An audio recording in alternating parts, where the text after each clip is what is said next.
Top 25 Fund Accounting Interview Questions and Answers. In this video, we will explore the top 25 fund accounting interview questions and their corresponding answers. This comprehensive guide aims to prepare candidates for common inquiries faced in the fund accounting field. Whether you're a seasoned professional or a newcomer, understanding these questions will enhance your confidence during interviews. Join us to gain valuable insights that can help you stand out in the competitive job market. 1. Can you describe your understanding of the key responsibilities of a fund accountant? A fund accountant is responsible for maintaining accurate financial records for investment funds. This includes calculating the net asset value, NAV, preparing financial statements, and ensuring compliance with regulatory requirements. They also handle journal entries for capital contributions and distributions, monitor fund performance, and manage investor accounts. Collaboration with fund administrators and auditors is essential for accurate reporting. Additionally, fund accountants track investment gains and losses, ensuring that all transactions are recorded in accordance with applicable accounting standards. 2. How does fund accounting differ from general or corporate accounting? Fund accounting focuses specifically on tracking the financial resources of a fund, emphasizing accountability and stewardship rather than profitability.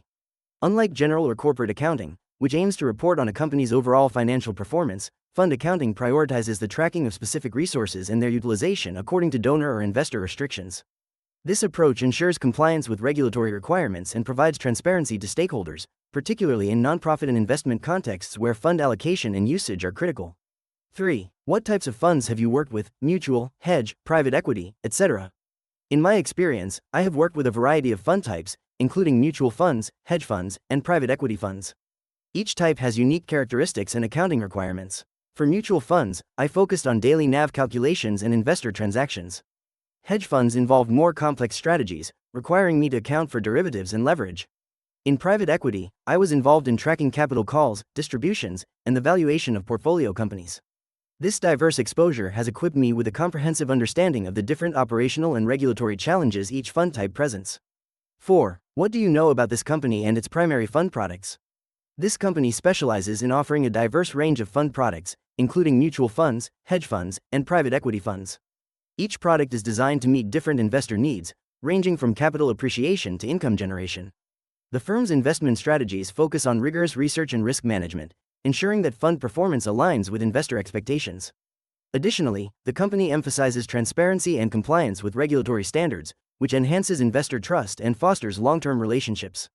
5. Which accounting standards are most relevant in fund accounting? In fund accounting, the most relevant accounting standards include the International Financial Reporting Standards, IFRS, and the Generally Accepted Accounting Principles, GAAP. These standards govern how financial transactions should be recorded and reported. For investment funds, specific standards such as IFRS 10 for consolidation and IFRS 9 for financial instruments are crucial. In the U.S., the Financial Accounting Standards Board, FASB, provides guidelines through GAAP, which include aspects like fair value measurement and revenue recognition. Understanding these standards helps ensure accurate financial reporting and compliance with regulatory requirements. 6. Explain the net asset value, NAV. How is it calculated for a fund? Net asset value, NAV, represents the total value of a fund's assets minus its liabilities. It is calculated by adding up the current market value of all securities held in the portfolio, along with other assets, and then subtracting any outstanding liabilities. The formula is as follows: text NAV equals text total assets text total liabilities. To find the NAV per share, you divide the NAV by the number of outstanding shares. This metric is crucial for investors as it helps determine the value of their investment in the fund at any given time, ensuring transparency and informed decision-making. 7. What is a high water mark, and why is it important? A high water mark is the highest peak in value that an investment fund has achieved. It is significant because it ensures that fund managers only earn performance fees on gains above this mark. If a fund's value declines, the manager must recover the losses and surpass the previous high water mark before receiving additional fees. This aligns the interests of fund managers with those of investors, promoting prudent risk management and long-term performance. By using this metric, investors can avoid paying fees for subpar performance, ensuring they only compensate managers when value is truly created. 8. Can you describe the journal entries for capital contributions and distributions in a fund? When recording capital contributions in a fund, the journal entry typically involves debiting the cash or investment account and crediting the capital contributions account. This reflects the inflow of cash or assets into the fund. For distributions, the entry usually involves debiting the capital contributions account and crediting the cash or distribution payable account. This indicates the outflow of funds back to investors. It's essential to track these entries accurately to maintain proper records of each investor's capital account and ensure compliance with regulatory requirements. 9. How do you account for unrealized gains or losses in a portfolio? Accounting for unrealized gains or losses involves adjusting the valuation of investments in a portfolio based on current market conditions. Each reporting period, you assess the fair value of the assets. If the market value increases, you record an unrealized gain by crediting an investment account and debiting an unrealized gains account in the equity section. Conversely, for unrealized losses, you debit the investment account and credit the unrealized losses account. This method ensures the financial statements reflect the current value of investments, providing stakeholders with an accurate view of portfolio performance. 10. What is the process for preparing a fund's financial statements from start to finish? The process for preparing a fund's financial statements begins with gathering all relevant data, including transaction records, investment valuations, and expense reports. This data is then organized for analysis. Next, adjustments are made for accruals and deferrals to ensure accurate reporting. The financial statements, including the balance sheet, income statement, and cash flow statement, are drafted. A review process follows, often involving cross-checks with fund administrators. Finally, the statements are finalized, approved by management, and prepared for distribution to stakeholders, ensuring compliance with applicable accounting standards. 11. Explain the difference between accounts receivable and deferred revenue in fund accounting. Accounts receivable represents amounts owed to the fund for services provided or investments made and is expected to be collected in the short term. It reflects revenue that has been earned but not yet received. In contrast, deferred revenue refers to funds received in advance for services or products that have not yet been delivered or performed. In fund accounting, managing these distinctions is crucial for accurate financial reporting, ensuring that revenue recognition aligns with the actual delivery of services, thus maintaining compliance with accounting standards. 12. Describe the significance of carried interest and how it is recognized in fund accounting. Carried interest represents the share of profits that general partners receive from investment funds, typically after reaching a certain performance threshold. It incentivizes fund managers to maximize returns for investors. In fund accounting, carried interest is recognized when the fund achieves its return hurdles, reflecting the successful performance of investments. Typically recorded as a liability until realized, it becomes income once distributions are made to the general partners. This treatment ensures transparency and aligns the interests of fund managers with those of the investors. 13. How do you ensure compliance with relevant regulations, SEC, SEBI, etc., in your accounting processes? Ensuring compliance with regulations like SEC and SEBI involves rigorous adherence to established accounting standards and guidelines. I implement regular training sessions for the accounting team to stay updated on regulatory changes. Comprehensive internal audits are conducted to identify any discrepancies or non-compliance issues. Additionally, I maintain detailed documentation for all financial transactions and ensure timely submissions of required reports. Collaborating closely with legal and compliance teams helps ensure all procedures align with regulatory expectations, reducing the risk of penalties or legal issues. 14. What role does the cash flow statement play in projecting fund performance? The cash flow statement is crucial in projecting fund performance as it provides insights into the fund's liquidity and operational efficiency. It details cash inflows and outflows from operating, investing, and financing activities. By analyzing these cash flows, fund accountants can assess the sustainability of distributions, identify trends in capital calls, and evaluate the fund's ability to meet its obligations. This statement also aids in forecasting future cash flows, allowing fund managers to make informed investment decisions and maintain adequate reserves for upcoming expenses or opportunities. 15. Can you describe a situation where you identified a significant error in a fund's reporting? How did you handle it? Identifying a significant error in a fund's reporting is a critical aspect of maintaining accuracy. In one instance, I noticed a discrepancy in the reported NAV due to incorrect unrealized gains being included. Upon discovering this, I immediately cross-referenced the fund's portfolio valuations with our records and identified the source of the error. I communicated with the investment team for clarification, then prepared a corrected report. After validating the adjustments, I informed stakeholders, ensuring transparency and reinforcing our commitment to accuracy in financial reporting. 16. Give an example of how you would account for management fees and their periodic recognition. Management fees are typically calculated as a percentage of assets under management, AUM, and recognized periodically, often on a monthly or quarterly basis. For instance, if the management fee is set at 1% annually, and the fund has an AUM of $10 million, the monthly fee would be $10,000. This fee should be accrued monthly, creating a journal entry that debits management fee expense and credits accounts payable or cash, depending on whether the fee is paid immediately or accrued. This ensures accurate financial reporting and reflects the fund's obligations to its management team. 17. How would you handle fund expenses and their allocation to different investors or share classes? Handling fund expenses requires a systematic approach. First, categorize all expenses accurately, distinguishing between management fees, administrative costs, and other operational expenses. Allocate these expenses based on the specific share class and investor agreements to ensure fairness. For example, fixed costs might be distributed equally, while variable costs could be allocated based on each investor's proportionate share. Transparency is key, so maintaining detailed records and clear communication with investors about how expenses are calculated and allocated is essential for trust and compliance.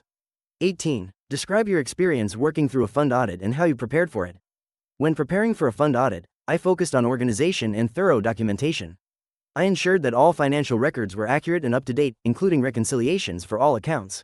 I worked closely with our internal team to gather all necessary documentation, such as investment statements, capital contributions, and expense reports. I also reviewed previous audit findings and addressed any lingering issues. Regular communication with auditors was key, allowing for transparency and prompt resolution of queries. This proactive approach helped facilitate a smooth audit process. 19. What steps do you take to reconcile fund accounts and resolve discrepancies?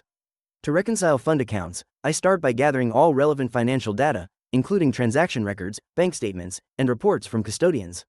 I then compare these records against the fund's internal accounting system to identify discrepancies. When discrepancies arise, I investigate the source, which may involve reviewing transaction details and consulting with team members or external parties. Once the root cause is identified, I make the necessary adjustments in the accounting system and document all changes for transparency. Regular communication with stakeholders ensures that everyone is informed of any adjustments made. 20. How do you manage capital calls and distributions for investors? Managing capital calls and distributions involves meticulous planning and communication with investors. Initially, I ensure that all necessary documentation and agreements are reviewed to determine the capital commitment timelines. I then prepare a detailed schedule for capital calls, notifying investors well in advance of their obligations.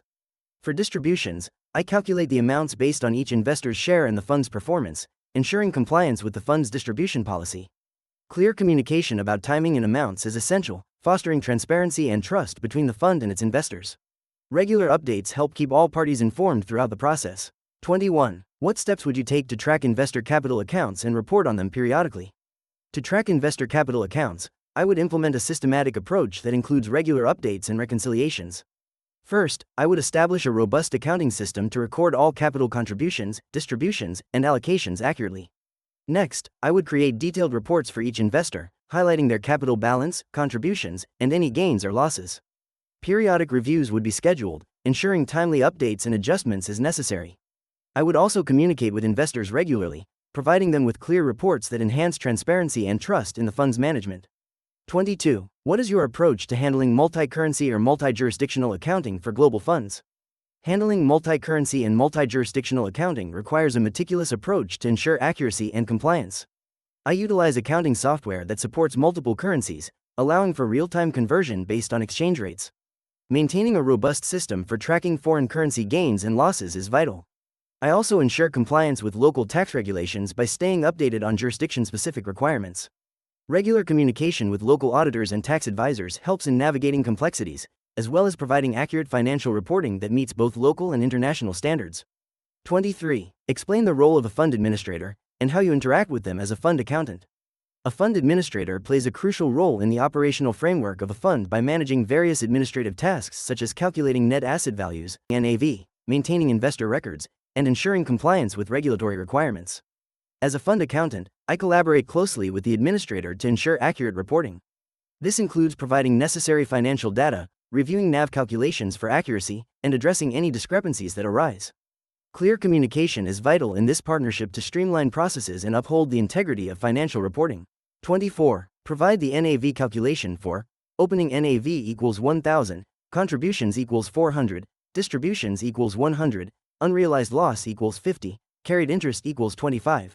What's the closing NAV? The closing NAV can be calculated using the formula. Closing NAV equals opening NAV plus contributions, distributions, unrealized loss plus carried interest.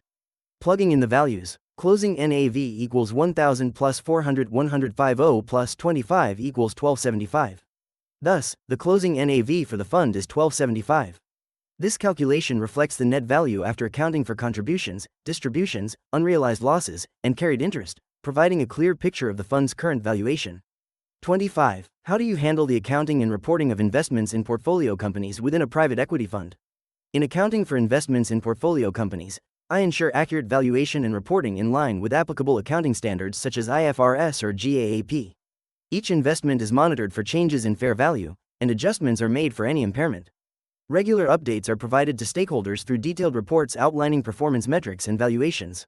I also maintain comprehensive records of cash flows related to these investments, including capital calls and distributions. Effective communication with portfolio managers is essential for aligning financial reporting with operational performance. In this video, we have explored the top 25 fund accounting interview questions and answers, equipping you with the essential knowledge to excel in your next interview. Understanding these topics will not only enhance your confidence but also showcase your expertise to potential employers. We hope you found the insights valuable and feel more prepared for your upcoming opportunities. If you enjoyed the content, please give us a thumbs up and subscribe to our channel for more informative videos. Your support helps us create more great content for you. Thank you for watching.